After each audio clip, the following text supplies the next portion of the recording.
money has the abilities to hold, pay ins, pay out, to invest. Once you have a token that is tagged to the local currency in the other jurisdiction that you want to operate, you have a seamless way to hold money and reduce the FX risk of getting transaction. That's Leandro Noel from BRLA Digital, a company leading the charge in Brazil's crypto and stablecoin landscape. In this episode, Leandro unpacks the innovative partnership with Brazil's central bank and why stablecoins are creating a 1,000-fold better experience for cross-border payments. We dive into Brazil's unique financial culture, the evolving CBDC regulatory environment, and the critical role of stablecoins in corporate treasury management. Season 2 of Stableminded, a worldview of stablecoins, is powered by MuralPay. MuralPay enables businesses to scale globally without the hassle, transforming how companies manage payments across the US, Europe, Latin America, and Africa. Their platform and API powers customers like Opera.com and Eco, both who join us in this season among other global stablecoin apps. Mural supports stablecoin payouts, local currency off-ramps, embedded compliance, non-custodial wallets, and virtual accounts for USD and Euro collections. This season, we're joined by Mural's founder, Sinclair Tofa, to hear more about their plans for the future. Thanks for listening. Leandro, how we doing, man? Doing great. Thank you for having me. I'm so excited to have you on. Sounds like you are a fan of the show, which is awesome to hear coming from you.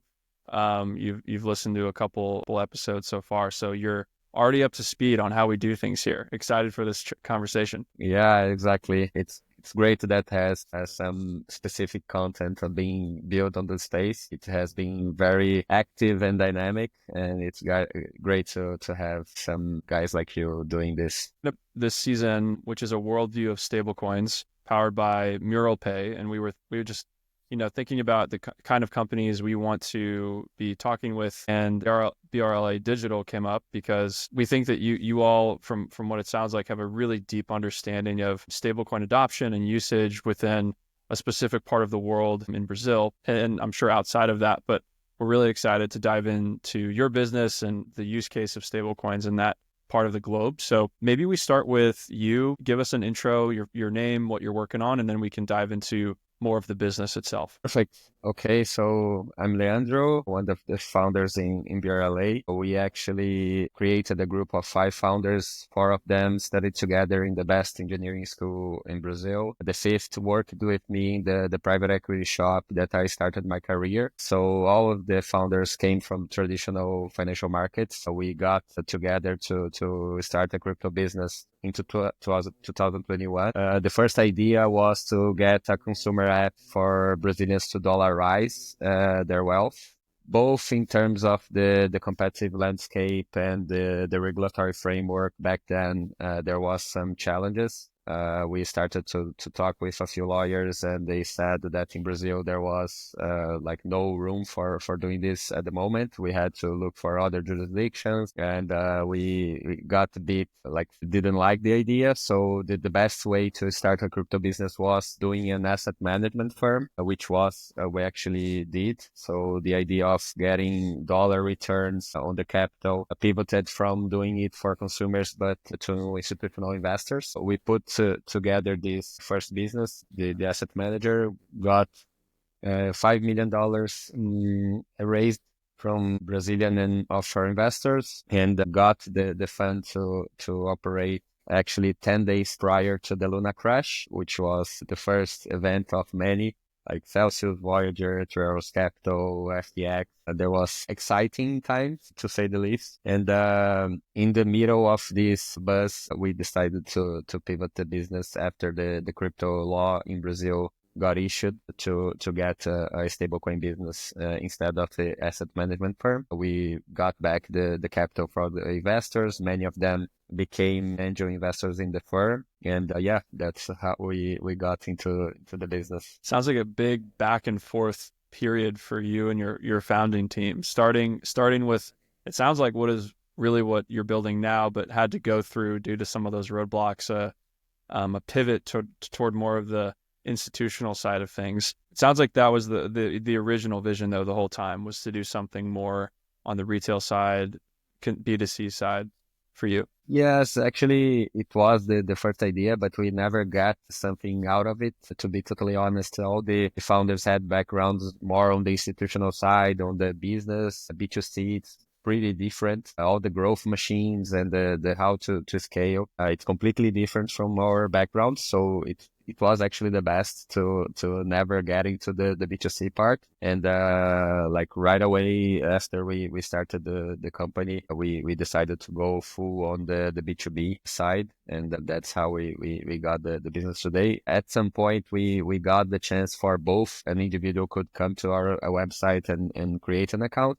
But after a few problems we had with it, we decided to focus only on the business part. So that's our focus today. So you mentioned that there was in that journey a pretty pivotal law that came out or regulatory framework that came out. Can you talk more about what that was for people who may not be familiar? Yeah, for sure. Like in Brazil, we have a really friendly central bank. They have been very innovative. They did the PIX payments method is like broadly used today, actually surpassed the transactions in credit cards.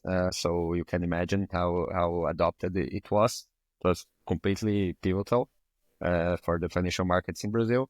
Since then, they started looking after the PIX, started looking into a more of a CBDC project, been talking about it for a few years already. And in the end of 2022, right a month after FTX, to be honest, there was this crypto law stating what the VASPs were, basically companies that exchange fiat money to virtual assets, created like a figure of a type of company that they could operate. A few months later, there was a presidential decree stating that the central bank would be the regulator. And actually right now we are in the phase of public consultations from the central bank to the market and the society to help them figure out how would be the best way to both foster the ecosystem, create a competitive landscape, not only for the big banks, but also for fintechs and new projects and companies to be created.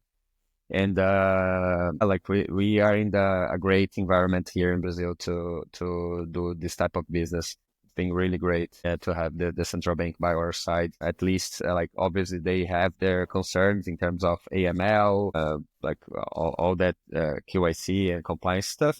But the general sense is they are more of a partner instead of a regulator that wants to avoid this type of business to grow. Yeah, it sounds like you've formed a really productive relationship with the central bank and just the government there, which seems like it's been really productive for you and your business. I think at least for us in the US and maybe more broadly, when people hear the term CBDC, they get this like knee-jerk reaction of like a lot of assumptions or negativity, or I think that can mean a lot of different things, and people feel a lot of different emotions around that term. What does it mean in your context? And specifically, how does it, in your mind, interplay with a stablecoin platform? Is it similar in your mind? Is it competitive? Is it an alternative? I just would be curious, given your relationship to the government there or central bank there, if you see what we're doing in the stablecoin conversation as complementary to that sort of thing. Perfect. So in our view, it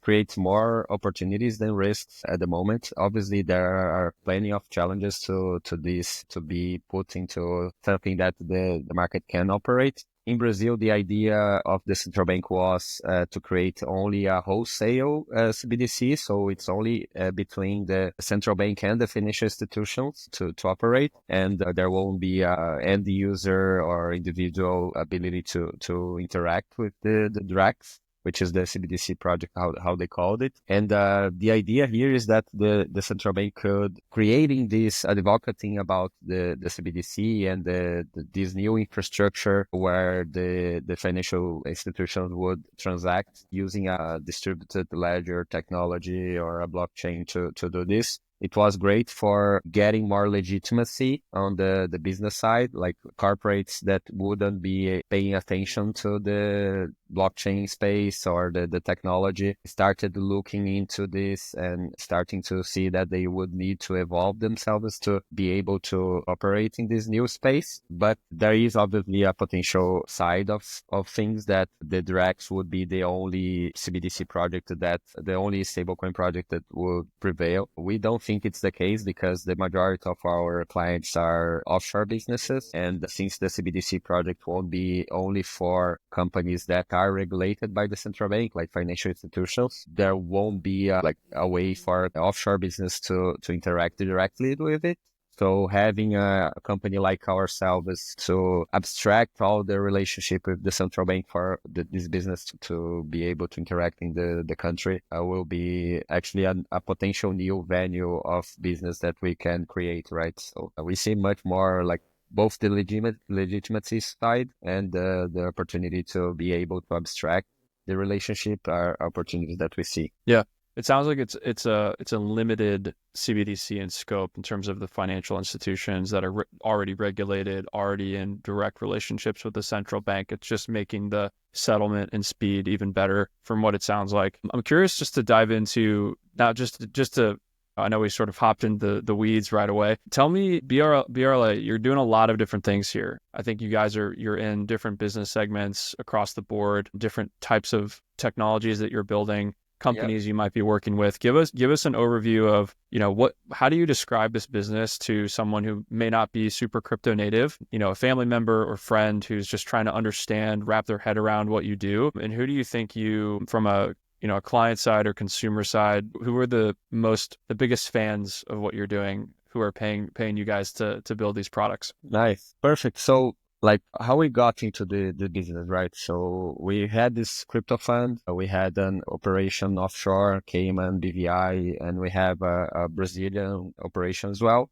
And to interact, like raising funds in Brazil and sending to the offshore fund was hell. Basically, we had to do via normal FX brokers. And when you compare this traditional experience to what the stablecoins could offer, both the Brazilian pegged and the USD pegged stablecoins was not X, was an X better experience. So we started to see this among the crypto founders that we got to know in Brazil. Many of them said that they needed a trustworthy stablecoin pegged to the BRL to denominate their product instead of using only USD to denominate, which is something that the Brazilian is not very used to. It's different from Argentina, where everyone knows about the FX rates. In Brazil, people like to trade and to interact with the local currency. So having this products and services denominated in BRL would be something that is mandatory for broad adoption.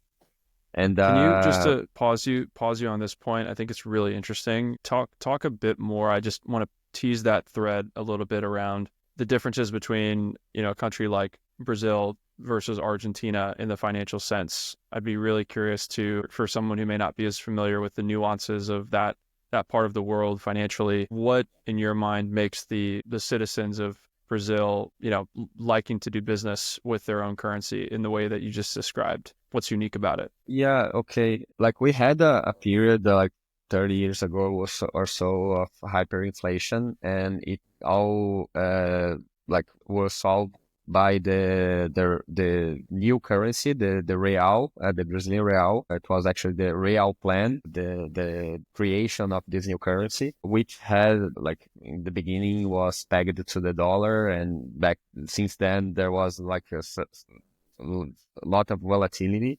embedded to the currency. But we have a pretty stable. Currently, it's like the dollar appreciated a lot against the real, and there was a lot of turbulence in the economic environment in Brazil with a left-wing government and all that stuff. But it is something that is very stable when you compare this to the Argentina like currency. It's basically like it's a 200 million people country, and like the financial literacy in Brazil is not that great. So, since it's the common law usage currency. People got used to it, and like having a way to denominate products and services in USD is something that will be for a very narrow niche of people that has more sophisticated abilities on the financial side. And it's different from the Argentinian that had a way to abstract this ability to hold dollars using the stablecoins via Lemon Cash on all the solutions created there. And like it's much more cultural than something that you can reason in terms of like more economic drivers and stuff like that, right? So that's the main idea here. Okay. So given the the current state of the wild couple decades of relationship that citizens of Brazil have to their fiat currency, what was the opportunity that you saw with what you're building here, and how do stablecoins come into the basically mix? seeing this 1000x, yeah, perfect. So basically with all this experience that we had ourselves in the fund, tax experience using stablecoins compared to the traditional FX, What does we that mean obviously when you say 1000x? What does that mean? like both the bureaucracy, the costs, the times. We got a few times we got the money like stopped in some intermediary bank, and we didn't know where it was and when it would arrive at our bank account in the offshore state. So basically in the blockchain, you can see everything going in almost real time, right? It's much more transparent, much less bureaucratic, all that stuff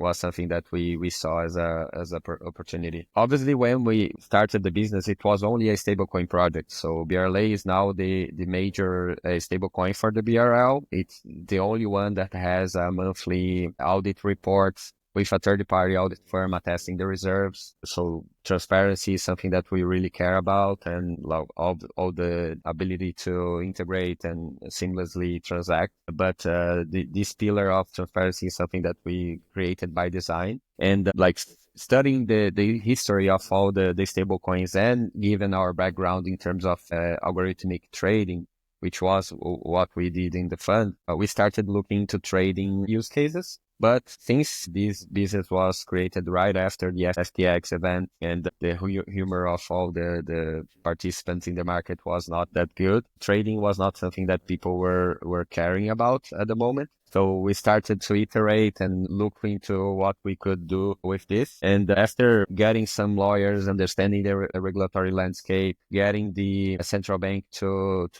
pass their vision on the stable coins, like independent projects in the stablecoin space, all that stuff, we came more into the cross-border payments space. So basically the first company that we started to serve was a crypto exchange. They have a BVI operation, don't have a Brazilian entity, don't have a Brazilian bank account, but they wanted to acquire users in Brazil and receive deposits from them. So basically the on-ramp and off-ramp solutions, as we used to say in the space. So basically they could do a seamless PIX, this payment method that has a broad adoption in Brazil, global benchmark for payments, instant payments. We received this money, getting to a custody bank. And once we did this, that create the reserve, we call the smart contract to issue the token and send it to the designated wallet from the user. So basically, once they have a BRLA in their wallet, they are able to have balances to invest in crypto, in lending pools, liquidity pools,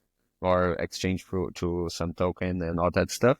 So basically, this was our first customer back in August last year. After that, we got several different use cases ranging from creator economy, like paying out influencers. Instead of having them to create their own FX or USD account for themselves, we can receive payments from a PSP, and in terms of USDC, for instance, we convert it to BRLA and they have a balance to get all the withdrawals that the influencers ask to be paid directly into their bank account in BRL.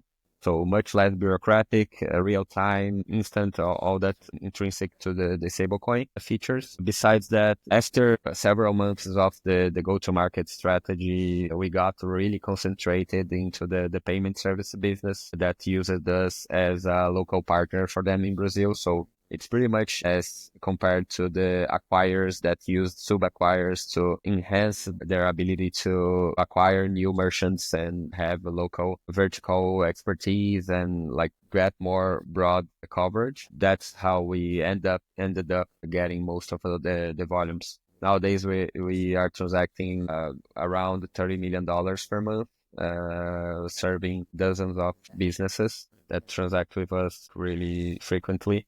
Yeah. And This yeah, sounds so innovative. I mean, would you say that you all are the first and still primarily the largest Brazilian-based, entity that's operating in this fashion? Like actually what sounds like, in my view, of one of the only major, we see a lot of companies that are in that sort of like USD access, like USDC access or US denominated stablecoin access business. Dollar access is big. But what it sounds like you've done is you've said, hey, we actually have a country that has made a ton of strides in their fiat system. And a lot of people actually want to continue operating in that fiat system and do their business or hold value or think about money in that way, instead of just looking at the, stablecoin landscape as a settlement rail that then off ramps back into fiat. You actually can, keep everything that you want about the fiat store of value with, in Brazil, but just like USDC for the US, create a way on chain for people to hold their value there and do business there.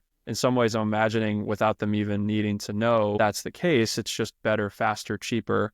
Do you see that becoming a trend globally with, essentially what you've done, the relationship you've created with the government in Brazil, allowing the citizens to just experience better money, but not have to like totally leave what they love about their local currency? Is this something that you see becoming more trending in other countries around the world right now? yeah, like I think so. It's hard to foresee the dollar denominated stable coins getting less. To be when you compare the international trade flows, dollar denominated flows are like 60% of the total volumes. And when you see into the crypto space, the dollar, USDT, USDC are pretty much 99% of the all the flows. So when you think as like the ideal state of this on-chain business would be to mimic what you have in the real economy. And this would be an opportunity for more local and non-USD denominated stablecoins. But even saying that it would be the ideal, the network effects that you got into the USDT and USDC are so big and so huge. Like by chance, this happened. And it's hard to see this being moved away from the network effect. It's something that I think it will be happening as we grow in the ecosystem and more local players start to create their own operations and use their local currencies to create a space for their local business to be more inserted into the global economy. So yeah, it's interesting to see how this market will evolve, but that's the Yeah. general idea, comparing the traditional flows to the on-chain flows, right? Yeah. It seems like you've created a really interesting framework that, whether something that you guys would consider doing or just, help other countries follow suit. It just seems like a really powerful framework for onboarding Yeah. people on chain in different countries. I want to dive into just the specific use cases that you've mentioned: cross-border payments, working with exchanges, what you see as the most, given the fact that what you said is true, like on chain with crypto, even the 95% settlement is happening with dollar denominated stablecoins. I'd love to understand the specific way, like the specific space that you see yourselves carving out in the market with BRLA, and how you, from a utility standpoint, from a value added service standpoint to the market. Let's dive into a couple of these areas, maybe starting with cross-border payments.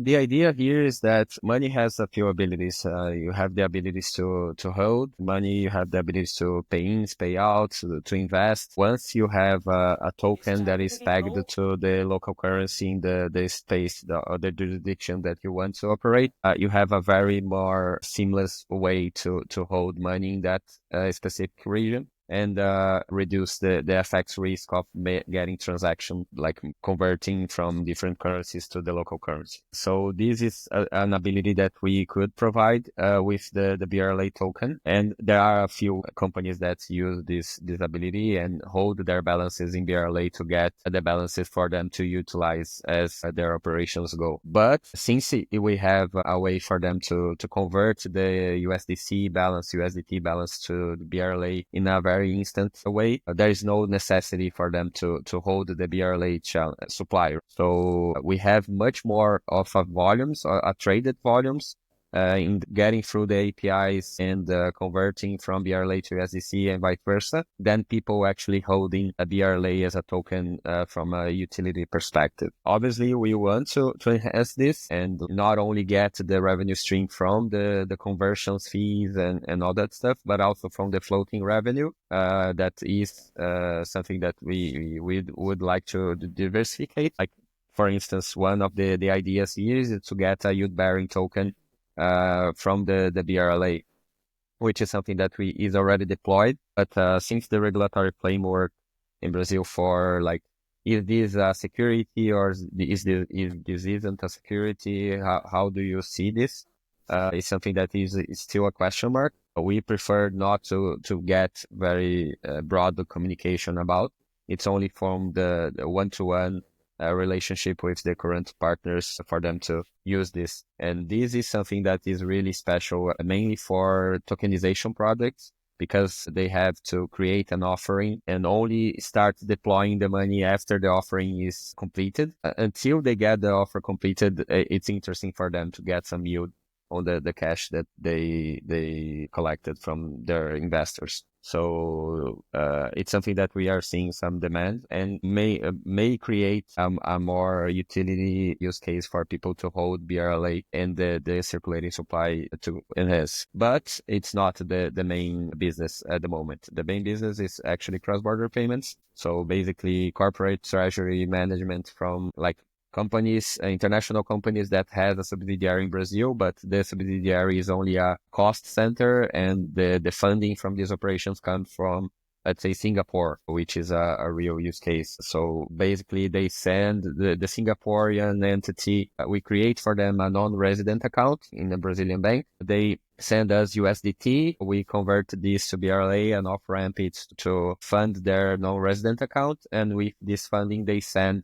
to their Brazilian subsidiary. This is, for instance, a huge use case that we started looking recently. So people paying the employees, law firms, marketing agencies, all that stuff. But besides that, there are, like, let's say the creator economy use case that I mentioned previously. There are companies that want to acquire users in Brazil and want to collect money from their end users. So we can do that as well. It's really broad in terms of the potential use cases that that we can be able to serve. But the idea is to create more penetration in the niche of crypto-friendly companies that already understands about the stablecoins, already uses the stablecoins in their current operations, because it's easier and you don't have to get so much time in terms of educating them and all that stuff.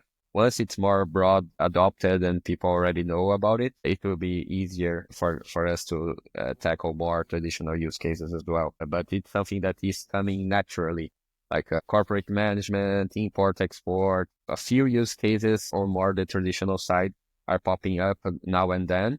And we learn from how to get the most value for this type of business as we evolve, both in terms of the product and in terms of the regulatory perspective, licenses, ability to transact in the FX markets, all that stuff. Yeah.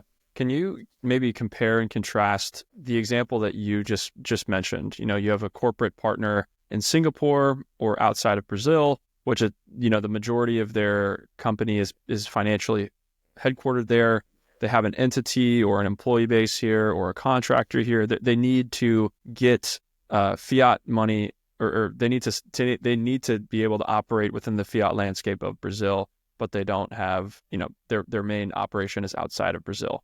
Can you compare and contrast the traditional options that are available to that company and then contrast it with what you guys, from a speed, cost, settlement time, what you enable alternatively? I think that would be really interesting. Yeah, for sure. First of all, it's important to state that getting this non-resident account is really challenging still. The central bank is trying to create more competitiveness in terms of the FX market. And this was a really recent update in the regulatory FX framework. But like this specific account, we took more than 6 months and 200 emails in a thread to get the account opened.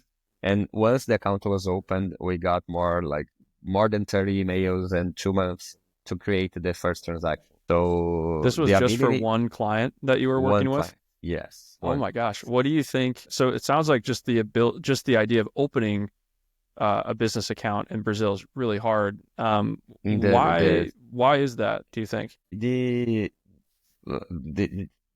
players that are currently in the FX market are very accommodated. Like they have a legacy infrastructure technology that is not updated from decades. And since it's such a regulated space, there wasn't much of an activity for new players to defy all the incumbents. And it changed by this new technology, like using stablecoins, get the transaction settled instantly. And not only that, like once you have all the information on chain and all the transactions being held on a global infrastructure, you have a way for creating private networks that you can only, you are the only to operate in a much more efficient way when you compare to the networks that they created with all the intermediary banks and the SWIFT system as a whole. As we see this, the cross-border payments are created, like everyone knows about the settlement part, but prior to that, there are a few parts that that need innovation as well. Like the QIC part, the onboarding, like having 200 emails to create and open one single account is like completely crazy. Doesn't scale. Exactly. Like it's completely pointless to try to create a product around it. And after that, the KYC part, you also have to know about the transaction, right? So getting to understand the invoices that are behind, the agreements that are behind the transaction, the source of wealth, all that stuff are something that the banks are very like stopped at the time and didn't bring any innovation at all. So the idea here is to get these two parts less bureaucratic as possible, but also creating an opportunity for the transaction settlements that are instant, are atomic by definition, and get to have lower pricing when you compare to the traditional venues. So basically, the alternative that this company had was to wait 3 days and pay at least twice as we can charge them for creating the same use case. And they would have to off-ramp their balance sheet that is already in stablecoins and in crypto. So it would be operationally harder, more expensive, and the timing would be like completely crazy. Instead of same day, you had to wait for at least 3 days to get it done. Sounds like the biggest thing there is just the access. Getting an account in Brazil, a non-resident account, seems like the biggest hurdle, that just to be able to play the game, be able to operate, is a huge one. But then once you have that account, you still run into a lot of the speed and settlement costs, it sounds like. Yeah.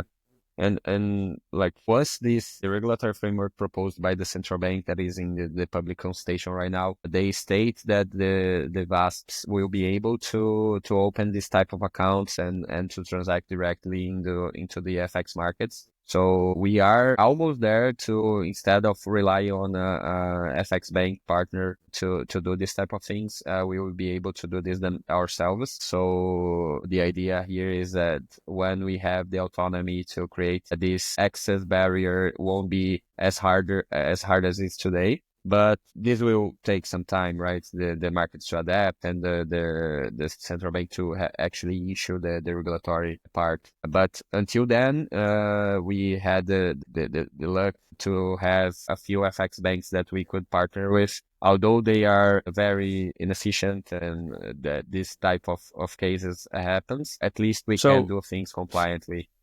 So with this new regulatory framework that you're saying is coming soon, it sounds like that framework hopefully in the near future would allow you to maybe be less reliant on these FX banks or FX brokers to do what you're talking about as a core business. What then alternatively would that really mean? Like what would you guys be doing directly that you currently have to lean on FX brokers for? I'm assuming it's a lot of the liquidity side of going in and out of stablecoins and things like that, but maybe break that down for us in a simple way.